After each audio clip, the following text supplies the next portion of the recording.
Hello friends, તો આજના મારા બ્લોગમાં તમારું બધાનું સ્વાગત છે. આજે મારી વીક ઓફ છે તો મેં ઘરે હતી, તો મેં વિચાર્યું કે મેં રાજસ્થાની પોશાક પહેરું મમ્મીની. પહેલાં બી મેં પોશાક પહેરી હતી મમ્મીની, તો એ તમે મારી પ્રોફાઇલમાં જઈને મારો વિડીયો જોઈ શકો છો. પણ આજે મેં બીજી પોશાક વેર કરવાની છું. એમાંથી આ મારી છે એની મેચિંગ બંગડી, લાઇટ પિંક કલરની છે. પછી એક આ હાથીવાળું નેકલેસ બી છે.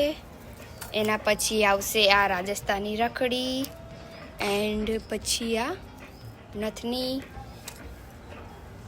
જ્યાં ઝુમકા. આ નેકલેસના ઝુમકા નથી, મારા બીજા હારના છે, પણ આમાં ચાલી જશે.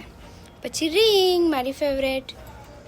એના પછી એક આ સીસ્પૂન, જે તમને બધાને ખબર નહીં પડે, પણ અહીંયા આવી રીતે પહેરવાનું હોય, જે તમે વિડીયોમાં જોઈ લેજો. પછી આ છે મારી મમ્મીની પોશાક, તો 2 કલરમાં છે, જોયો. અને આ છે મારી બ્યુટીફુલ પોશાકનો દુપટ્ટો. I hope you get lots of presents. આ છે મારું ફાઇનલ લુક.